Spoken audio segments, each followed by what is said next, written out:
السلام علیکم ورحمۃ اللہ وبرکاتہ۔ عزیز طالبات، رکوع نمبر 20 کے ساتھ سورۃ البقرہ کا رکوع نمبر 20 اس کے ساتھ حاضر ہیں۔ اللہم اشرح صدورنا للقرآن، اے اللہ قرآن کے لیے ہمارے سینوں کو کھول دے۔ اعوذ باللہ من الشیطان الرجیم، بسم اللہ الرحمن الرحیم۔ ان بے شک، فی میں، خلق پیدا کرنے میں، السماوات آسمانوں، والارض اور زمین، واختلاف اور اختلاف میں، اللیلی رات، والنہاری اور دن، والفلک اور کشتیاں، التی جو تجری چلتی ہیں، فی البحری سمندر میں، بما ساتھ اس کے جو ینفع نفع دیتا ہے الناس لوگوں کو، وما اور جو انزلہ نازل کیا اللہ تعالی نے، من السماء آسمان سے، من ماء پانی، فاحیا پھر زندہ کیا اس نے، بہی ساتھ اس کے، الارض زمین کو، بعد موتہا اس کے مردہ ہونے کے یا اس کی موت کے، وبث اور بکھیر دیے، فیہا اس میں، من کلی ہر قسم کے، دابت جانور، وتصری اور چلنا، الرياح ہواؤں کا، والسحاب اور بادلوں کا، المسخری مسخر کرنا، بین درمیان، السماء آسمان، والارض اور زمین کے، لآیات یقیناً نشانیاں ہیں، لقوم ایسی قوم کے لیے، یعقلون جو عقل رکھتے ہیں، ومن الناس اور بعض لوگ، من جو یتخذو بنا لیتے ہیں، من دون اللہ سوائے اللہ کے، اندادن شریک، یحبونہم وہ محبت کرتے ہیں ان سے، کحب اللہ جیسے محبت کرنا اللہ سے، والذین اور جو لوگ، آمنو ایمان لائے، اشد زیادہ سخت ہیں، حباً محبت کرنے میں، للہ اللہ تعالی سے، ولو اور کاش، یرا وہ دیکھ لیتے، الذین وہ لوگ، ظلموا جنہوں نے ظلم کیا، اذ جب، یرونا وہ دیکھیں گے، العذاب عذاب کو، ان القوت بے شک طاقت، للہ اللہ کی ہے، جمیعاً ساری کی ساری، اور ان اللہ بے شک اللہ تعالی، شدید سخت، العذاب عذاب دینے والا ہے، اذ جب،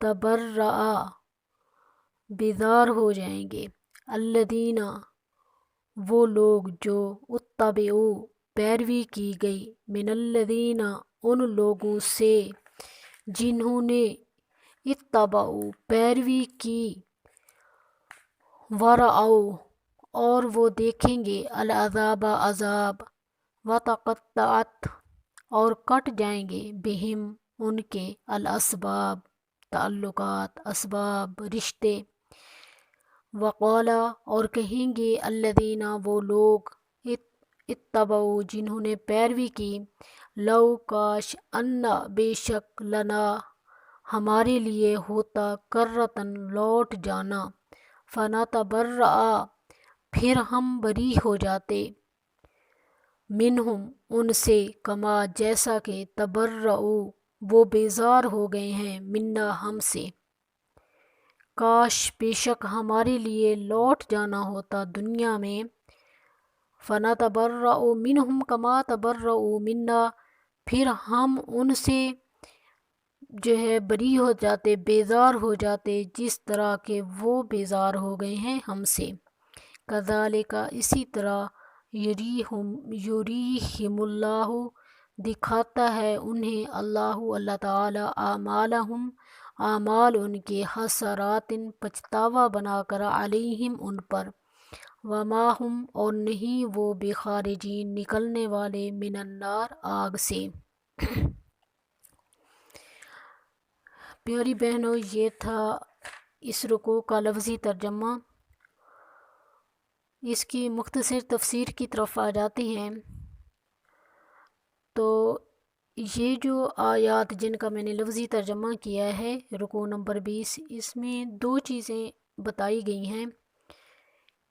ایک تو یہ ہے کہ کائنات میں اللہ تعالیٰ کی تخلیق پر غور و فکر کرنا، اور دوسری چیز جو ہے رہنما لیڈر جو ہے سوچ سمجھ کے بنانا۔ یہ دو چیزیں اس رکوع میں بیان کی گئی ہیں۔ پہلے تو اللہ تعالیٰ فرماتی ہیں کہ اس کائنات میں جو بھی تخلیق کیا گیا ہے اس کے اوپر تھوڑا سا غور و فکر کریں۔ آسمان ہے، زمین ہے، کبھی آسمان کے اوپر غور کیا ہے کہ وہ بغیر ستونوں کے کیسے ٹھہرا ہے، بغیر سہارے کے کیسے ٹھہرا ہے؟ اور کبھی زمین کے اوپر غور کیا ہے جس کے اوپر آپ چلتے ہو؟ کبھی ایسا نہیں ہوا کہ زمین جو ہے تم کو ڈبا کر لے جائے؟ اور رات اور دن کے اختلاف میں دیکھو، رات بھی اپنے وقت پہ آ رہی ہے اور دن بھی اپنے وقت پہ آ رہا ہے۔ کبھی ایسا نہیں ہوا کہ رات ٹھہری رہے یا دن ٹھہرا رہے۔ اگر ایسا ہوتا تو ذرا سوچیں کتنا جو ہے انسان تھک جاتا۔ اگر رات ہوتی تو کتنا تھک جاتا سو سو کے، اگر دن ہوتا تو کام کاج کر کر کے تھک جاتا۔ آگے پھر اللہ تعالیٰ فرماتی ہیں ان کشتیوں کے اوپر بھی غور کیا ہے جو سمندر کے اندر جو ہے چلتی ہیں، لوگوں کو لے کے چلتی ہیں، سامان لے کے چلتی ہیں۔ اس کے بعد پھر اللہ تعالیٰ فرماتے ہیں جو آسمان سے بارش آتی ہے، پانی آتا ہے، ایک بنجر زمین کو اللہ تعالیٰ جو ہے اس کے ذریعے جو ہے آباد کرتے ہیں، اس کے اندر جو ہے فصل اگتی ہے۔ اور ان چوپائیوں کے اوپر بھی غور کیا ہے جو اس کائنات کے اندر موجود ہیں۔ کچھ کو ہم جانتے ہیں، کچھ کو ہم نہیں جانتے، کوئی بہت زیادہ جنگلوں میں ہیں، کبھی ان کے اوپر بھی آپ لوگوں نے غور کیا ہے؟ کبھی غور کیا ہے؟ اللہ تعالیٰ انسانوں سے مخاطب ہیں۔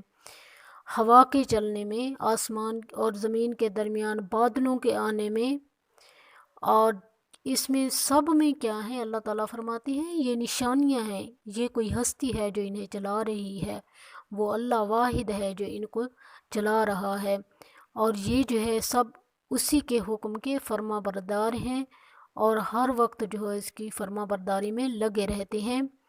کبھی ایسا نہیں ہوا کہ رات پہلے آ جائے یا دن بعد میں آ جائے، یا دن پہلے آ جائے اور رات بعد میں آ جائے۔ تو اللہ تعالیٰ اس میں جو ہے دلائل عقلیہ دے رہے ہیں، اے انسان تو غور تو کر، تو اپنے عقل سے سوچ تو صحیح، اس کائنات میں جو کچھ بنایا ہے، جتنی بھی تخلیق ہے، وہ بنانے والا جو ہے وہ واحد ایک اللہ تعالیٰ ہے، اس کے اوپر غور و فکر کر۔ اور ان تمام چیزوں کو پھر بنانے کے بعد اللہ تعالیٰ فرماتے ہیں کہ میں نے تمہارے لیے ان کو مسخر کر دیا ہے، لیکن تمہیں کیا کہا ہے کہ تم صرف میری بندگی کرو۔ اس کے بعد آگے جو ہے دوسرا پوائنٹ آ جاتا ہے اگلی آیت سے، وَمِنَ النَّاسِ مَن يَتَّخِذُ مِن دُونِ اللَّهِ أَندَادًا يُحِبُّونَهُمْ كَحُبِّ اللَّهِ۔ اب اللہ تعالیٰ فرما رہے ہیں کہ لیڈر یا رہنما جو ہے یہ سوچ سمجھ کے بناؤ۔ اگر آپ اپنا لیڈر جو ہے کوئی اچھا بنائیں گے، سوچ سمجھ کے بنائیں گے، نیکوکار بنائیں گے، تو وہ لیڈر آپ کی رہنمائی کرتا ہوا آپ کو جنت کی طرف لے جائے گا۔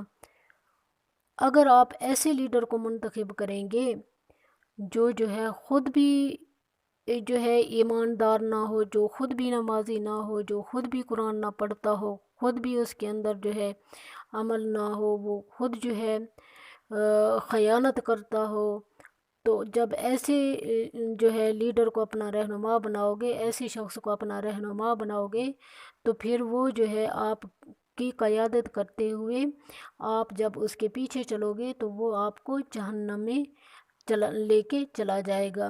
اس لیے اللہ تعالیٰ فرماتے ہیں پھر وہاں جب چلے جاؤ گے تو وہاں جب اس وقت وہاں پہنچو گے تو وہ کیا ہوں گے؟ آپس میں دست و گریباں ہوں گے کہ کیا ہوگا کہ پیروکار کہیں گے ہم تو تمہارے پیچھے چلتے تھے، تمہارے نقش و قدم پہ چلتے تھے، ہم نے تو تمہیں لیڈر بنایا تھا۔